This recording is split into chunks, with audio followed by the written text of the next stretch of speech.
নমস্কার, আমি সুপর্ণা রান্নাঘরে আরেকটা রেসিপি নিয়ে চলে এলাম।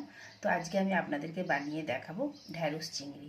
তো সেটা কিভাবে বানাচ্ছি সব কিছু যদি আপনারা পুরো রেসিপিটা দেখেন তাহলে খুবই সুন্দর ঢ্যাঁড়স চিংড়ি বানাতে পারবেন। কোনো এক্সট্রা কোনো মশলা কিচ্ছু দেব না, একদম সিম্পলভাবে বানাবো।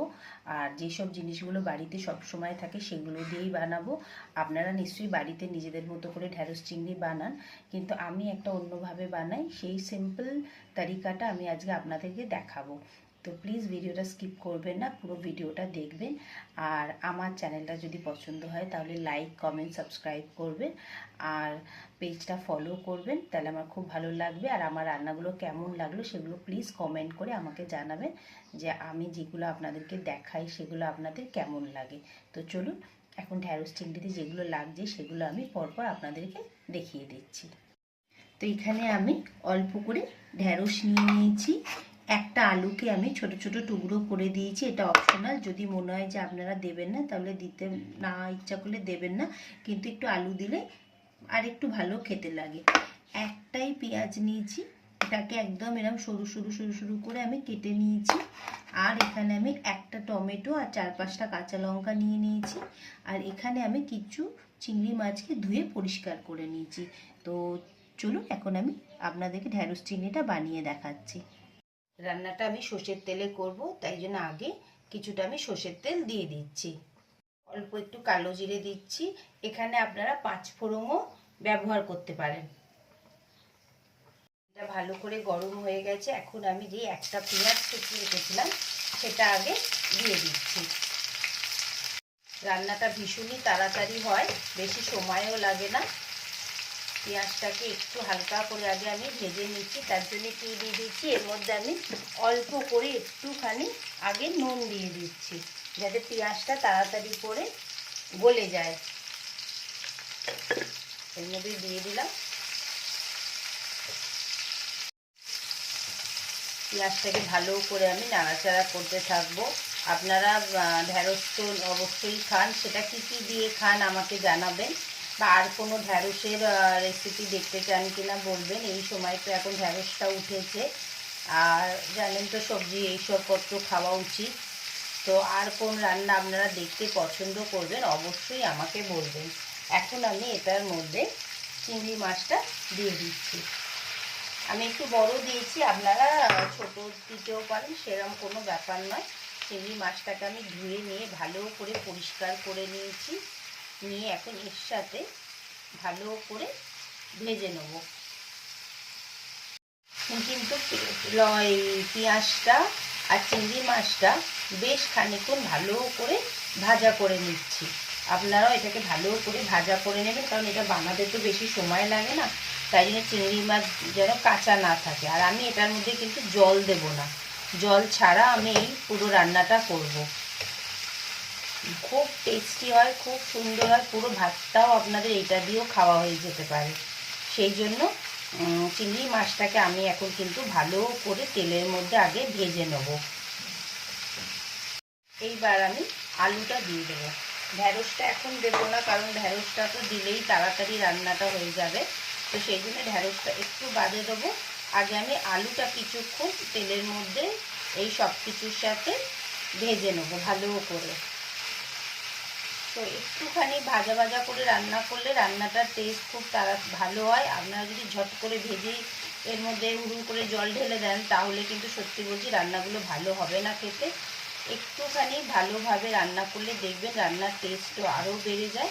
তো সেই জন্যে আমি গ্যাসের ফ্লেমটা এখন মিডিয়াম করে রেখেছি, রেখে এগুলোকে হালকা হালকা করে ভালো করে ভেজে নিচ্ছি। দেখুন আলুগুলো ভাজতে ভাজতে কিন্তু পেঁয়াজটা একদমই পুরো গোল্ডেন কালার হয়ে যাচ্ছে, আর তার সাথে চিংড়ি মাছগুলো ভীষণ ভালো করে ভাজা হয়ে যাচ্ছে। এবার আমি এর মধ্যে যেই ঢ্যাঁড়সটা কেটে রেখেছিলাম সেটা দিয়ে দিলাম, আর এই টমেটো কাঁচা লঙ্কাটাও দিয়ে দিচ্ছি, দিয়ে একসাথে সব কটাকে মিক্স করে দেবো। এইভাবে আমি এখানে ছোট ছোট ঢ্যাঁড়স নিয়েছি, আপনারা মিডিয়াম সাইজেরও নিতে পারেন। আর ঢ্যাঁড়সের কাটটা সেটা আপনাদের প্রয়োজন মতো করতে পারেন, মিডিয়াম দিয়েও কেটে দিতে পারেন। আমি মিডিল দিয়ে কাটিনি, আমি ছোটো ছোটো ঢ্যাঁড়স নিয়েছি বলে জাস্ট সামনেটা আর পেছনটা দুদিকটা আমি শুধু কেটে নিয়েছি। তো এখন এটাকে আমি অন্তত 1 মিনিট ভালো করে নাড়াচাড়া করে ওপর নিচ করে নেব। আর আমি সামান্য কিছু মশলা এর মধ্যে দিয়ে দেবো। আগে আমি হলুদ দিয়ে দিলাম, কিছুই বেশি দেবো না, এই হলুদ আর এই লঙ্কাটাই দেবো। আর সামান্য একটুখানি কাশ্মীরি লঙ্কা দেবো, সেটা যদি না দিতে চান না দিতে পারেন, বা লঙ্কা গুঁড়োটাও যদি স্কিপ করতে চান তাহলে করতে পারেন, কোনো অসুবিধা নেই। এইটাকে দিয়ে এবার এই যে মিক্স করে দেবো, দিয়ে আমি গ্যাসের ফ্লেমটাকে একদম সিম করে দেবো, দিয়ে হালকা হালকা করে এখন ঢাকা দেবো, দিয়ে জাস্ট এটাকে এরমভাবে মাঝে মাঝেই ঢাকনাটা খুলবো, খুলে খুলে এইভাবে নাড়াচাড়া করে নেবো। আর হ্যাঁ, নুনটা দেবো এখন। নুনটা তো তখন অল্পই দিয়েছিলাম, একটুখানি দেখে আপনারা দেবেন, টেস্ট করে নুনটা দেবেন অবশ্যই। আমি অল্প করে একটু নুন দিয়ে দিলাম। এই সব কটা মশলার মধ্যে না আমি এখানে আদা দেবো, না এখানে আমি রসুন দেবো, কিচ্ছু দেবো না। এটাকেই আমি এইভাবে, আর আপনারা যদি কেউ ভেজ করতে চান তাহলে আপনারা এখানে চিংড়ি মাছটা স্কিপ করে দেবেন, আর পেঁয়াজটাও নয় বাদ দিয়ে দেবেন।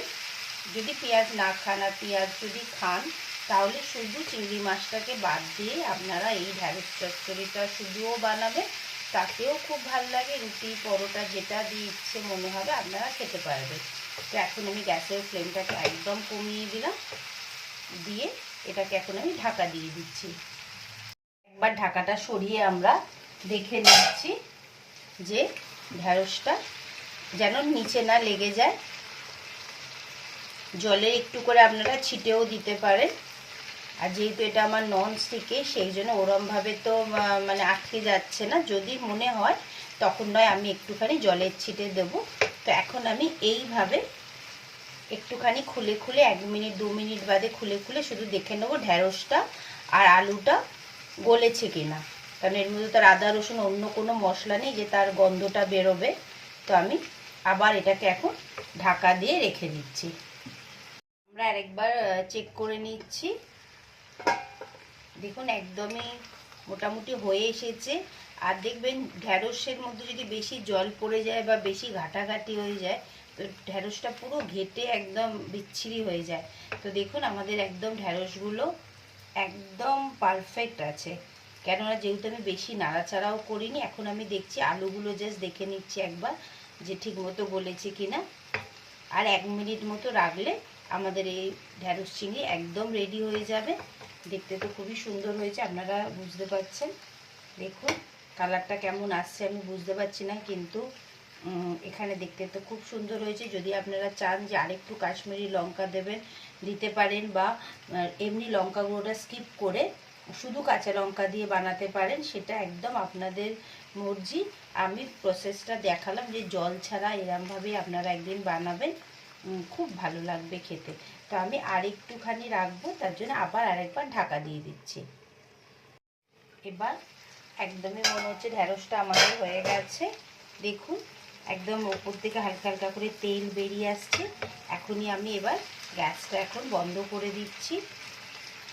একবার এরমভাবে ওপর নিচ করে নেবেন, নিয়ে আমরা এখন গ্যাসটা বন্ধ করে দিলাম।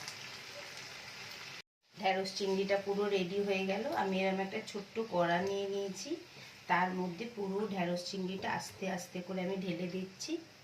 রেসিপিটা নিশ্চয়ই আপনাদের ভালো লেগেছে, তো অবশ্যই আমাকে বলবেন কেমন লাগলো, আর বানিয়ে তো দেখবেন আর ফিডব্যাকটা আমাকে দেবেন যে এরম ঢ্যাঁড়স চিংড়ি আপনারা আগে মানে বাড়িতে কখনো ট্রাই করেছিলেন কি না, বা আপনারাও হয়তো এরমভাবেই বানান, আমি তো ঠিক জানি না। তো সেই জন্য অবশ্যই আমাকে আপনারা বলবেন কেমন লাগলো রেসিপিটা, আর আপনারা ট্রাই তো করবেন, আর আপনারাও বা বাড়িতে কেমন বানান নিশ্চয়ই আমাকে জানাবেন। ঢ্যাঁড়স চচ্চড়ি তো আমাদের রেডি হয়ে গেল, দেখতে তো খুবই সুন্দর হয়েছে। এবার এটা আমি আপনাদেরকে পরিবেশন করে দেখাচ্ছি। এখানটাই দিই, ভালো লাগবে দেখতে। দেখা যাচ্ছে এইভাবে এখানটাতে আমি দিচ্ছি। খেতে তো খুবই টেস্টি হয়েছে, দেখেই মনে হচ্ছে। কেমন লাগলো আপনাদের? এই পড়েও গেল। এখানটাতে চিংড়ি মাছ দিলাম।